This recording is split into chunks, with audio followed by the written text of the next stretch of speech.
I'm Daniel with Equality Texas, and this is the legislative update for the week ending January 30th. It's the 18th day of the 84th Texas Legislature's 140-day regular session. On Tuesday, news broke of SB 343 by Senator Don Huffines of Dallas. The bill would require any law passed by cities that overlaps with regulation by the state to be no more broad than the state law. That means that, for instance, any city non-discrimination ordinance that includes attributes other than race, color, religion, sex, familial status, and national origin, those are the attributes covered by state law, would be superseded. Even, for instance, the city charter amendment overwhelmingly approved by voters in Huffines' hometown of Dallas by a 3-to-1 margin that includes sexual orientation and gender identity and expression. So, that's not terribly shocking. We knew from previous statements by Senator Huffines that he's no friend of the LGBT community. When the Boy Scouts took the half step of finally allowing young gay men to participate in the organization's fine program, Huffines was actually part of the decision at his local church to kick out a Boy Scout troop that had met there for years. So, no, it's not surprising that Huffines would try to attack LGBT people. What is surprising is that he would attack veterans. Now, see, nothing in state law prevents discrimination in employment, housing, or public accommodation on the basis of veteran status. Ordinances in San Antonio, Houston, and Plano do. Senator Huffines' legislation would erase those protections.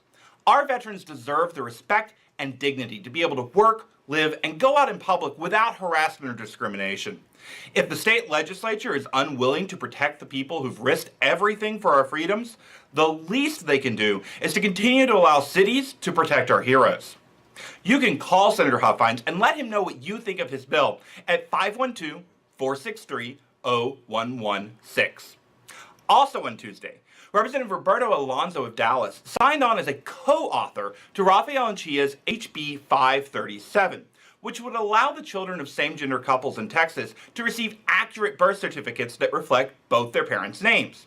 Representative Alonzo joins the primary author, Anchia, and the joint authors, Celia Israel of Austin, Garnett Coleman of Houston, Elliot Neistat of Austin, and Mary Gonzalez of Clint.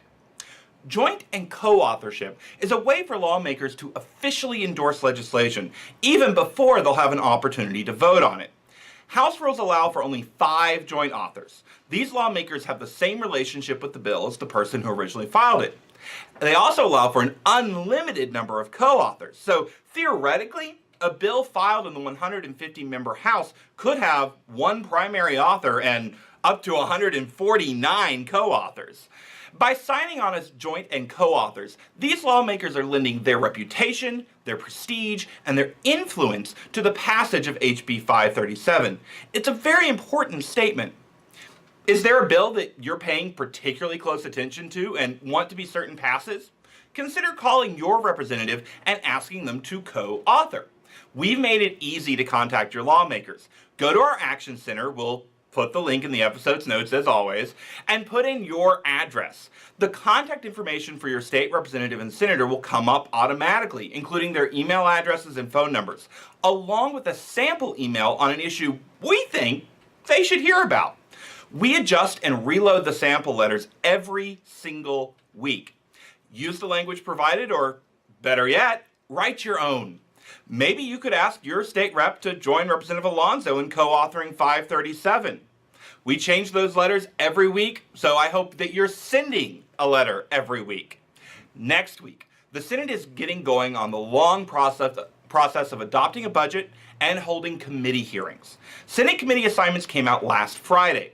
I expect House committee assignments to come out next Thursday, February the 5th, but it could be much later. Once we have committee assignments, that's when the real fun will begin. If you're in Houston, we hope to see you on February 8th at the Montrose Center for a town hall on hate crimes. Join us for Faith Advocacy Day on February 17th.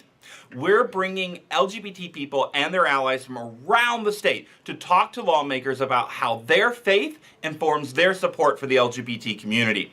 And on February 28th in Amarillo, we hope to see you at Speakeasy 2015, a soiree for Equality Texas.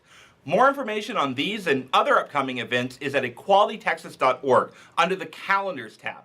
Until next week, I'm Daniel Williams with Equality Texas.